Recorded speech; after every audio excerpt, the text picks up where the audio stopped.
ಉಡಾಯಿಸೋ ಖಾರ ಬಣ್ಣ ರುಚಿಯನ್ನು ನೀಡುತ್ತದೆ. ಮೆಣಸಿನ ಪುಡಿ ಚಿಂದಿ ಉಡಾಯಿಸೋ ಖಾರ ಬಣ್ಣ ರುಚಿ. ಅಧಿಕಾರಿಗಳು ಖಂಡಿತ ಪಾಲನೆ ಮಾಡ್ತಾ ಇದ್ದಾರೆ. ನಾವು ಅವ್ರಿಗೆ ಇನ್ನೂ ಒಂದು ಆ್ಯಕ್ಷನ್ ಪ್ಲಾನ್ ಕೂಡ ಕೇಳಿದ್ದೀನಿ. 1100 ಕೋಟಿ ರೂಪಾಯಿ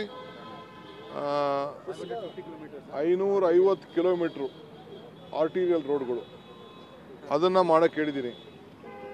ಸೊ 550 ಕಿಲೋಮೀಟ್ರು 1 ಕಿಲೋಮೀಟ್ರಿಗೆ 2 ಕೋಟಿ ರೂಪಾಯಿ 1100 ಕೋಟಿ ರೂಪಾಯಿ. ಇದಲ್ಲದೆ ಮೇನ್ ರೋಡು ಜಂಕ್ಷನ್ಗಳಿಗೆಲ್ಲ ಕಾಂಕ್ರೀಟ್ ಹಾಕ್ಸೋಕ್ಕೆ ಟೈಮು 26 ದಿನ 27 ದಿನ ಬೇಕು. ಅದಕ್ಕೆ ಹೆಂಗೆ ಮಾಡ್ಬೋದು ಅಂತ ಟ್ರಾಫಿಕ್ ಅವ್ರ ಹತ್ರ ಮಾತಾಡೋಕೆ ಕೇಳಿದ್ದೀನಿ. ಆ ಟ್ರಾಫಿಕ್ ಅವ್ರ ಹತ್ರ ಮಾತಾಡಿ ಅವರು ಒಪಿನಿಯನ್ ತೆಗೆದುಕೊಂಡು, ಯಾಕೆಂದರೆ ಟ್ರಾಫಿಕ್ನ ಒಂದು ತಿಂಗಳು ಹೆಚ್ಚು ಕಮ್ಮಿ ನಿಲ್ಲಿಸ್ಬೇಕಾಯ್ತದಲ್ಲ, ಅದಕ್ಕೆ ಹೆಂಗೆ ಭಾಗ ಮಾಡ್ಕೊಂಡು ಮಾಡೋಕ್ಕೆ ಸಾಧ್ಯ ಅಂತ ಅಂದ್ಬಿಟ್ಟು ಅದಕ್ಕೂ ಹೇಳಿದ್ದೀನಿ. ನಾನು ಬೆಂಗಳೂರಿಗೆ ಪರ್ಮನೆಂಟ್ ಸೊಲ್ಯೂಷನ್ ಬಗ್ಗೆನೇ ನಾವು ಪ್ಲ್ಯಾನ್ ಆಗ್ತಾ ಇರೋದು. ಇಲ್ಲಿವರೆಗೂ ಆಲ್ಮೋಸ್ಟ್ ಹೆಚ್ಚು ಕಮ್ಮಿ 550 ಕಿಲೋಮೀಟ್ರ್ ಪ್ಲಸ್ 550 ಕಿಲೋಮೀಟ್ರ್ ಅದಕ್ಕೂ ಮಾಡ್ತಾಯಿದ್ದೀವಿ. CM ಕೂಡ 750 ಕೋಟಿ ರೂಪಾಯಿ ಕೊಡ್ತೀನಿ ಅಂತ ಹೇಳಿದ್ದಾರೆ.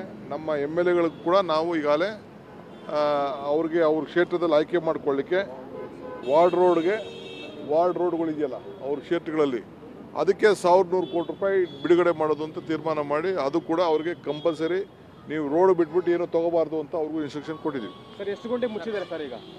ಈಗಾಗಲೇ 13,000 ಗುಂಡಿಗಳು 13,000 ಗುಂಡಿಗಳನ್ನು ಈಗ ಮುಚ್ಚಿದ್ವಿ.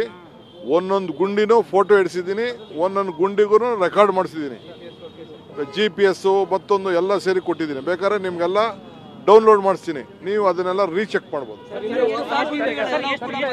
ನೋಡ್ರಿ, ಇಡೀ ದೇಶದಲ್ಲಿ ಯಾವ ಬೆಂಗಳೂರು ನಗರದ ಮಂತ್ರಿ ಇರ್ಬೋದು, ಯಾವ ಅರ್ಬನ್ ಡೆವಲಪ್ಮೆಂಟ್ ಮಿನಿಸ್ಟರ್, ಸಾರ್ವಜನಿಕರು ಎಲ್ಲರೂ ಗುಂಡಿ ಕಂಡ್ರೆ ನೀವು ನಿಮ್ಮ ತೊಂದರೆ ಇತ್ತು ಅಂದರೆ ನೀವು ನಮಗೆ ತಿಳಿಸಿ ಅಂತ ಯಾರೂ ಕರೆದಿರಲಿಲ್ಲ.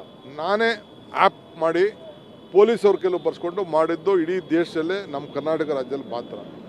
ಎಲ್ಲ ನಗರದಲ್ಲೂ ಇದೆ. ಆದರೆ ನಮ್ಮದು ಪಾಪ ಏನು ಮಾಡ್ತೀರಿ, ಇದೊಂದು ಗ್ಲೋಬಲ್ ಸಿಟಿ ಅಲ್ವಾ, ಅದಕ್ಕೆ ಹೆಚ್ಚಿಗೆ ನೀವು ಪ್ರಚಾರ ಮಾಡ್ತಾ ಇದ್ದೀರಿ. ಪ್ರಧಾನಿ ರಸ್ತೆಯಲ್ಲಿ ಅಲ್ಲಿ ಗುಂಡಿ ಇದೆ ಅಂತ ಹೇಳಿದ್ರೆ ಅಲ್ಲಿ ಗುಂಡಿಗಳಿಲ್ಲ ಅಂತ ಬಿಜೆಪಿ ನಾಯಕರು ಹೇಳ್ತಿದ್ದಾರೆ. ನನ್ನ ಜೊತೆ ಬಾ ಅಂತ ಹೇಳಪ್ಪ, ನಾನು ಕರ್ಕೊಂಡು ಡೆಲಿಗೇಷನ್ ಕರ್ಕೊಂಡು ನಡೆಯೋಕ್ಕೆ ಕೇಳ್ರಿ. ಅದು ಯಾರು ಹೇಳಿದ್ರು? ನಾನು ಡೆಲ್ಲಿಲಿ ತೋರಿಸ್ತೀನಿ. ನಾನೇ ಕರ್ನಾಟಕ ಭವನದಿಂದ ಹೋಗ್ಬೇಕಾದ್ರೆ ನಾನು ನೋಡಿದ್ದೀನಿ. ಎಲ್ಲ ಕಡೆ ಇದು ಏನು ಮಾಡೋಕ್ಕಾಗಲ್ಲ. ನಾನು ಅವ್ರ ತಪ್ಪು ಅಂತ ನಾನು ಇನ್ನೂ ಹೇಳೋದಿಲ್ಲ. ಡೆಲ್ಲಿಲೂ ಇದೇ ಪರಿಸ್ಥಿತಿ. ನೀವು ಬನ್ನಿ, ಯಾವಾಗ ಬರ್ತೀರ ಹೇಳಿ, ಅವ್ರ ಕರೆ ಯಾವಾಗ ಬರ್ತಾರೆ ಹೇಳಿ. ಹಂಗೆ ಅವರ ಪ್ರೈಮ್ ಮಿನಿಸ್ಟರ್ನ ಇದು ದುಡ್ಡು ಕೊಡೋರು ಯಾರು ಇದ್ದರೆ ಭೇಟಿ ಮಾಡೋಣ. ಎಲ್ಲ ಮಂತ್ರಿಗಳನ್ನ MP ಗಳನ್ನೆಲ್ಲ ನಡೀರಿ ಒಂದಿನ ಫಿಕ್ಸ್ ಮಾಡೋಕ್ಕೆ.